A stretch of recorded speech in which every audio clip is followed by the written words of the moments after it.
जिस तरह से शूद्रों का दमन हिंदू धर्म में होता आया है, उतना तो कहीं देखने को ही नहीं मिलता। बस्तियों से बाहर रहो का आदेश, दुइयों की सेवा का आदेश, जूठन खाने का आदेश, बाजारों में बोली से बिकने का आदेश, जीव और पिछवाड़े को काटने से लेकर उनकी परछाई तक से अपवित्रता का सफर हिंदुओं का गौरव है। शूद्र की जान मेढक या किसी भी कीड़े मकोड़े की जान के बराबर होती है, ऐसा हिंदू धर्म का न्याय है। तभी तो आज़ादी के 75 साल हो चुके हैं, देश आज़ाद हो गया है। अमृत महोत्सव बड़ी ही उत्साह से मनाया गया। सबके घर राष्ट्रीय झंडे की बौछार थी। एक एक बंदा देशभक्त था। देशभक्त की इन्हीं गलियों में छिपे जातिवाद के कीड़े ने एक मासूम की जान ले ली। जब उसे प्यास लगी थी, उसे पानी पीना था, उसे मार दिया जाता क्योंकि वो शूद्र था, दलित था। और शूद्रों को यह अधिकार ही नहीं था कि वे अपनी जाति के अलावा किसी दूसरी जाति के बर्तन से पानी भी पी सकें। मालिक, 2 घूंट पानी दे दो मालिक, हम भूखा चिल्ला ले पानी, हम भूखा चिल्ला ले। अगर उनका पानी न मिली, 1 घूंट पानी नहीं मिली है मालिक, मालिक हम हांडी यही रख देते मालिक, हम परे हट जाए थे। यूं मत, थोड़ा सा पानी दे दो। जब देश में आज़ादी के आंदोलन चल रहे थे, बहुजन समाज गरीब था, शोषित था और पीड़ित था। वो मानसिक दास्ता से मुक्ति चाहता था। वो मुक्ति चाहता था आर्थिक असमानता से। वो मुक्ति चाहता था सामाजिक विषमता से। वो मुक्ति चाहता था धार्मिक शोषण की जंजीरों से। इसलिए वो मरे मन से नहीं, बल्कि उत्साहित मन से इस स्वतंत्रता संग्राम में कूद पड़े।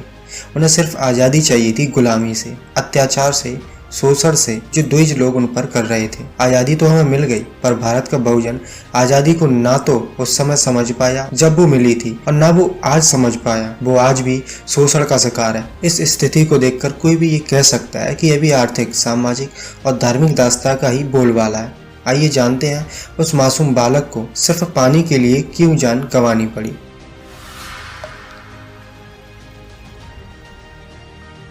तो वाल्मीकि रामायण में एक प्रसंग आता है संभव वध का। उसमें आता है कि एक ब्राह्मण अपने मरे हुए बालक को लेकर राजा रामचंद्र के द्वार पर आया।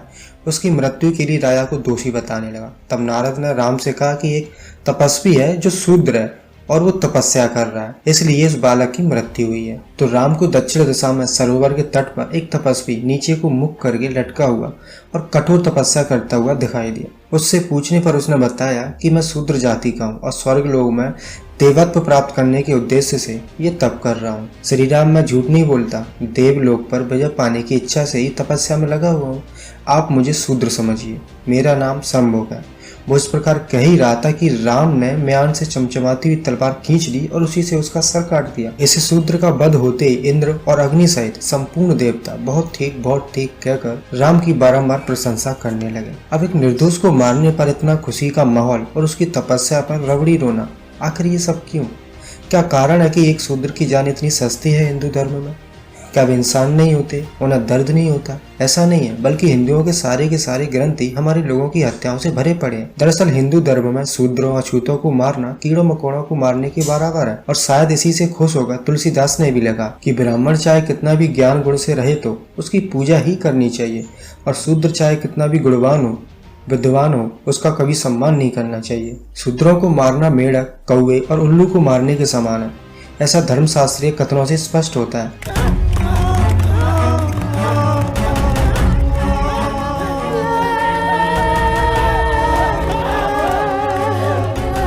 यह मजनू का कथन है कि बिल्ली, नेवला, नीलकंठ, मेढक, कुत्ता, गो, उल्लू और कौवा, इनमें से किसी को मारकर शूद्र हत्या करने पर किए जाने वाला बलात्कार है। शूद्रों के मुकदमे में केवल शूद्र गवाह बन सकता है।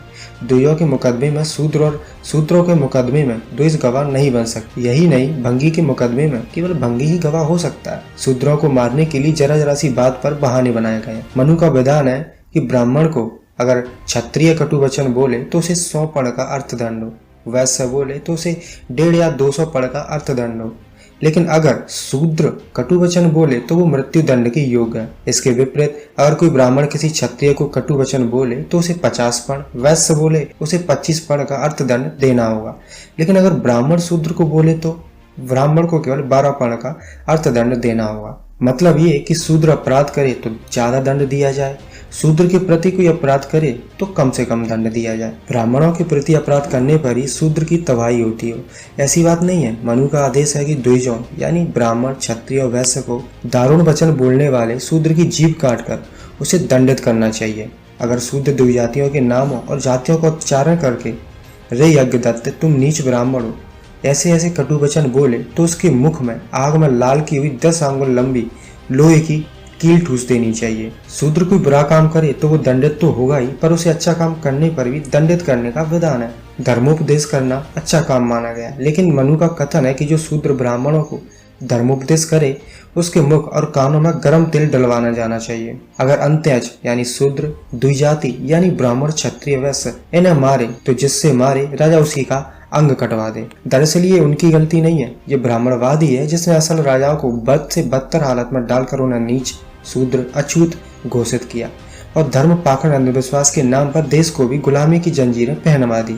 वायु पुराण और ब्रह्मांड दोनों ही पुराण की दृष्टि में शूद्र इतना बुरा है कि उसे अगर श्राद्ध में बची हुई ब्राह्मणों की जूठन भी दे दी जाए तो श्राद्ध का फल नष्ट हो जाता है, इसलिए जूठन शूद्र को देने का निर्देश है। वायु पुराण और ब्रह्मांड पुराण में एक अन्य जगह भी कहा गया है कि अगर श्राद्ध के अन्न पर चांडाल की दृष्टि पड़ जाए तो देवता और पितर उसे स्वीकार नहीं करते। अगर शूद्र वेद मंत्रों को सुन ले तो उसके कानों में रांगा और लाख पिघलाकर डाल देनी चाहिए। वो अगर वेद के शब्दों का उच्चारण करे तो उसकी जीभ चीर देनी चाहिए।